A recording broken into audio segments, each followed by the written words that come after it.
Muy buenas noches, Buenas querido noches. profesor. Junto con el grupo de trabajo, el grupo colaborativo en la fase 3 de neuroanatomía. Tenemos a nuestras compañeras, mucho gusto, me presento Ángel Custodio Riaño y nuestras compañeras Jamie. Jamie Paola González. Y Fernanda Calderón Pardo. Y Luisa Fernanda Sarmiento. El día de hoy, profesora Diana, vamos a tratar dos temas que nos parecen muy importantes para la memoria y la atención. Dos casos especiales. Un caso es de un niño de 7 años y el otro es de un adulto que presenta unas patologías especiales. Jamie, ¿qué nos puedes comentar? Bueno, en el caso uno, vemos unas características principales de este niño. Tiene comportamientos desafiantes, episodios de agresión, retraso en el desarrollo del lenguaje en sus primeros años, la capacidad intelectual moderadamente deteriorada, dificultad para establecer relaciones con sus compañeros, lenguaje estereotipado o repetitivo, limitaciones en la iniciación de la comunicación social, intereses restringidos, gestos motores repetitivos o estereotipados. Es decir, hace muchas veces lo mismo tanto en el lenguaje como en algunos movimientos. Compañeros, y para esto, pues, como lo hablamos anteriormente, dimos un posible diagnóstico que para nosotros fue el autismo. Entonces, ¿qué podríamos definir como autismo? El autismo es un término empleado por la psiquiatría, perdón, para nombrar comportamientos humanos que suscriben alrededor de sí mismos y repetitivos para su misma persona. Este término deriva de la palabra griega autos, que quiere decir por mí mismo. Esto lo podemos encontrar en 2007. Es decir, el autismo es como una patología que lleva a la persona a hacer cosas repetitivas, sean movimientos con su dialecto y otras sintomatologías más que lo vamos a estudiar pasando el caso. Bueno, compañeros, yo les voy a hablar con respecto a las estructuras neuroanatómicas.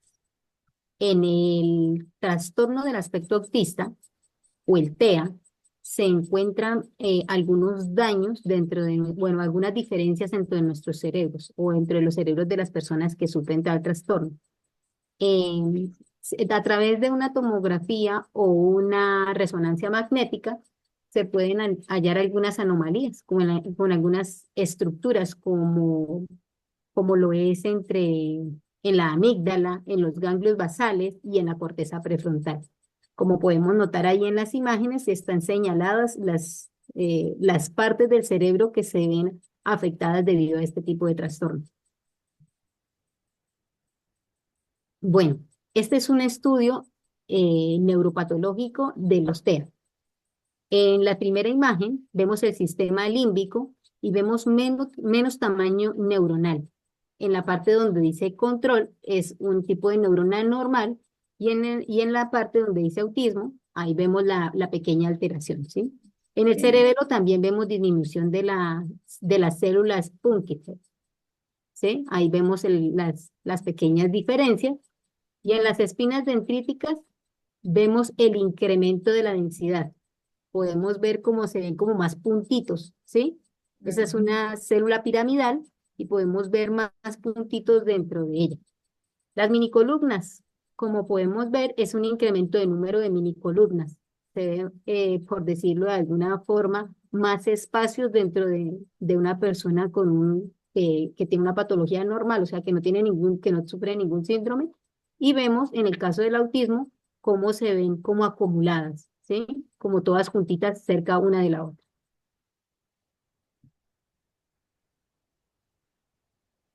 Bueno, dentro de los síntomas que podemos destacar, es la limitación en la capacidad para entablar conversaciones, mantener relaciones con los compañeros. Esto lo evidenciamos en el niño de 7 años. Las reacciones impulsivas que tiene con sus personas más cercanas, También se presentan comportamientos repetitivos o estereotipados, gestos motores repetitivos, ejemplo, los movimientos estereotipos, la fijación en ciertos intereses restringidos, como es los videos, en la repetición, constantemente ve el mismo video. El lenguaje y la comunicación es retardado en el desarrollo del lenguaje. No pronuncia las palabras normalmente como un niño las debería pronunciar. Y también presenta rutinas, rituales o inflexibles. Rutinas constantemente, por ejemplo, cada vez que los visita, lee los letreros, presenta rutinas constantes al leer sistemáticamente los avisos de la piscina. Es muy importante que nosotros cuando vayamos a diagnosticar a un niño, es importante entrevistarnos con los padres o los tutores. Yo Ahora quisiera sí, añadir, qué sí, pena interrumpirte, dime. Ángel. Quisiera añadir también a esto que es un síntoma, digamos, dentro de la sintomatología también para tener en cuenta, ya nosotros con el ejercicio de psicólogos, que también las personas con el trastorno del espectro pueden tener, digamos, que patrones, ya como lo mencionaba, son de patrones de marcha inusuales, es decir, estas personas con este diagnóstico tienden a caminar de una forma diferente a la que lo haría una persona no diagnosticada, como lo es caminar de puntillas, como lo es una cadencia en una marcha irregular o longitudes, digamos que hay niños que caminan que digamos que la zancada es más larga, varía, ¿sí? Esto también es un síntoma que podríamos tener en cuenta. No es exclusivo del espectro, pero sí está asociado bastante, muy marcado dentro de la sintomatología del espectro autista. Precisamente el día de hoy, 2 de abril del 2025, en los distintos centros educativos se estuvo celebrando este día, no una celebración marcada por el rechazo, sino inclusiva, donde se reúne al grupo de estudiantes y se les da a conocer que estos niños o jóvenes deben ser aceptados de acuerdo a su condición cognitiva. Podemos hablar de que estos niños necesitan intervenciones conductuales, análisis conductual aplicado, terapias. Es muy importante la terapia ocupacional, como también la terapia del lenguaje y la terapia cognitivo-conductual. Ahí es donde entran los psicólogos y neuropsicólogos. ¿Qué opinas, Luisa? Sí, claro, dentro de los distintos tratamientos que tenemos para el espectro autista, como lo mencionabas, el ABA, que es la terapia que es enfocada pues, a enseñarle habilidades sociales, de comunicación, de conductas adaptativas, digamos que sobre todo para el refuerzo positivo. Sí, como lo mencionabas hoy, estamos celebrándonos, sino que digamos que llevando a la, al aprendizaje a los estudiantes, los chicos, a los jóvenes para que entiendan un poco más sobre qué es el trastorno del espectro, ¿sí? También las terapias ocupacionales que digamos en el caso de Daniel, que van a ayudar a mejorar como sus habilidades motoras, ¿sí? A gestionar una mejor sobrecarga sensorial y emocional. Ante él, la terapia de lenguaje también es muy importante, que es evidente que necesitamos esa capacidad para comunicarnos y esta, digamos que es para poder, digamos que continuar mejorando el lenguaje estereotipado y manejar, digamos, las interacciones sociales, mejorar eso es importante como esta terapia y la que mencionabas, el TCC, que es cognitivo-conductual, también para, digamos, que las dificultades emocionales y demás, el tratamiento es bastante importante, la verdad. Dentro del, dentro del estudio, también podemos identificar el caso número 2. ¿Qué nos podría contar, Jamie? Bueno, este caso es muy, pues ya es un joven de 23 años y nos dan unas características principales, ¿no? Eh, eh, a él se le dificulta mantener la atención y concentrarse. Para él eso es muy difícil, mantiene un estado de ánimo muy bajo, pues por su mismo estado de ánimo, pues el apetito también ha disminuido, pensamientos depresivos, dificultad para tomar decisiones por su mismo déficit de atención, problemas para iniciar y completar una actividad, no es capaz de hacerlo, se bloquea, su mente se bloquea para tomar ciertas decisiones o situaciones que requieran una atención sostenida. Él no es capaz, él no es capaz. Él es un conductor, tiene dificultad para observar, analizar y determinar pues señales de tránsito, coordinar, pues como es conductor, pues tiene dificultades para coordinar el movimiento de manejar, como sabemos, pues el volante, la palanca, eso para él se le dificulta. Al ver pues en la entrevista, en el caso número 2, pues llegamos a una conclusión que para nosotros este caso podría ser un posible diagnóstico de un trastorno de déficit de atención con hiperactividad, pues porque nos demuestra pues que él no sostiene una actividad por mucho tiempo, sino que está cambiando. Eh, Tenemos que entender que esto no es un diagnóstico de moda. Esto lleva más o menos aproximadamente unos 100 años desde que existen las primeras referencias que nos dieron a conocer sobre esta patología o trastorno, más bien dicho.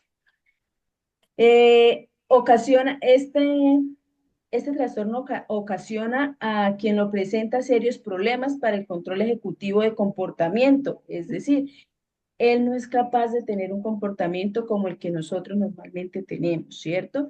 Se le dificulta aprender, tareas de enseñar también, pues porque él no maneja una atención para enseñar ni para aprender, una difícil adaptación en su ámbito escolar, familiar, social, y pues esto lleva a que tenga características de depresión, pues porque se sienten excluidos, porque no están en el mismo corriente, en la misma corriente, en el mismo ámbito que están los demás, que pueden catalogarse como normales.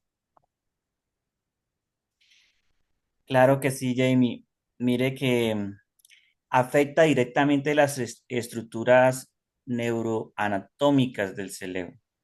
Ahí es donde nosotros debemos tener un trabajo en unión, en coordinación con el psiquiatra, con el neurólogo, con los médicos especialistas para que nos ayuden a detallar con claridad el trastorno, porque nosotros con la historia clínica nos orientamos en este conocimiento y los apuntes que nosotros como personas orientadoras, como psicólogos, debemos tener cuando tenemos las entrevistas con el paciente, con los padres, con los tutores, con los profesores.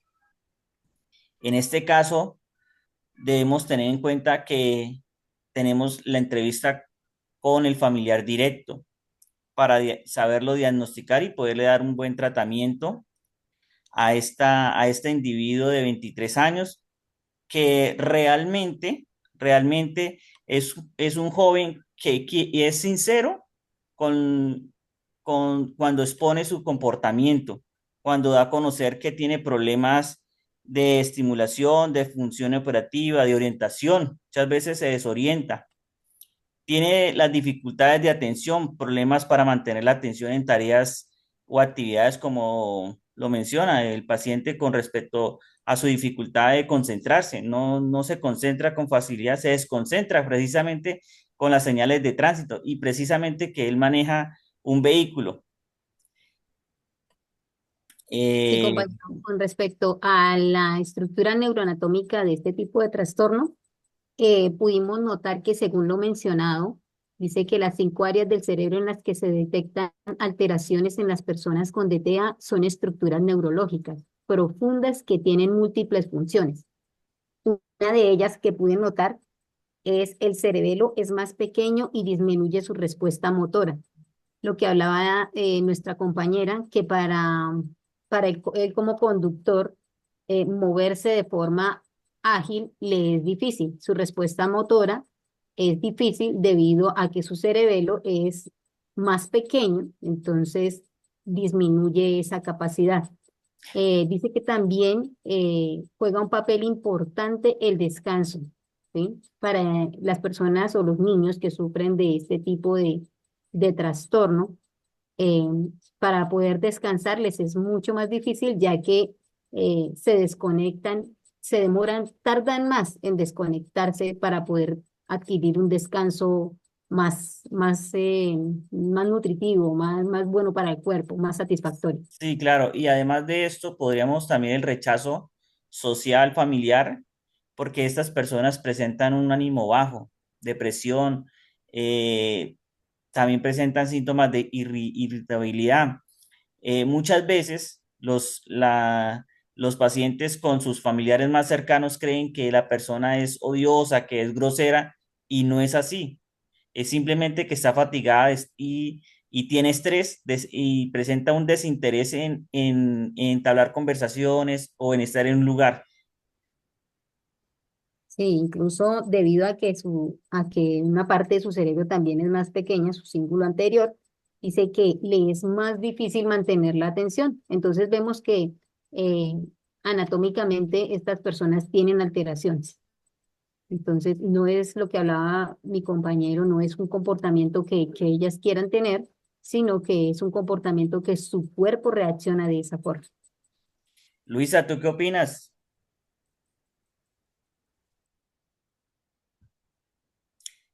Luisa, el micrófono. Qué pena con ustedes estaba hablando. No, Digamos, escuchando todo lo que ustedes decían, es importante sí revisar las técnicas diagnósticas que podemos utilizar para la detención del TDAH en adultos, ¿sí? No sé, digamos en este caso, ¿no? En el caso del que tenemos ahorita, como la entrevista clínica, ¿sí? La realidad, la evaluación que se puede realizar mediante la historia clínica, mencionaba el compañero de Ángel, los síntomas que puede tener ahorita el paciente, ¿sí? Y considerándolo cronológicamente y en el contexto en el que se está presentando, ¿sí? Esos son, digamos que, técnicas que se pueden evaluar. También antecedentes familiares, ¿sí? Si hay una predisposición genética, pues se puede evaluar de por qué la persona está sufriendo esta sintomatología y digamos que darle un diagnóstico temprano. También las evaluaciones neuropsicológicas, ¿sí? Hay técnicas y pruebas específicas que se pueden medir el nivel de tensión o las funciones cognitivas, entonces que pueden verse afectadas en personas con TDA. Y también hay escalas de evaluaciones, evaluaciones psicológicas, como lo es eh, la Rating Scale, la Corners. También hay distintas herramientas que son útiles como para valorar la gravedad. También quisiera añadir digamos que hay técnicas, no hay, digamos, como una prueba específica, pero digamos que es muy probable que exista una tarea como los exámenes médicos. Hay técnicas de estudio también, digamos, para esta persona que presenta, como la técnica Pomodoro, ¿sí? Como es dividir el estudio en bloques, eso también parte del tratamiento. Quisiera que habláramos del tratamiento. mm, y brindarles, digamos, por ejemplo, esta técnica Pomodoro, que es dividir el estudio en bloques de tiempos cortos y con descansos para poder que la persona logre digamos que su final y es poder establecer tiempos de trabajo, descanso. Esto también reduce la fatiga mental, que es uno de como de los síntomas más grandes, la fatiga mental, y mantiene también la motivación. Quisiera que habláramos del tratamiento también. ¿Qué podríamos decir sobre el tratamiento? Jamie, qué nos puedes contar del tratamiento?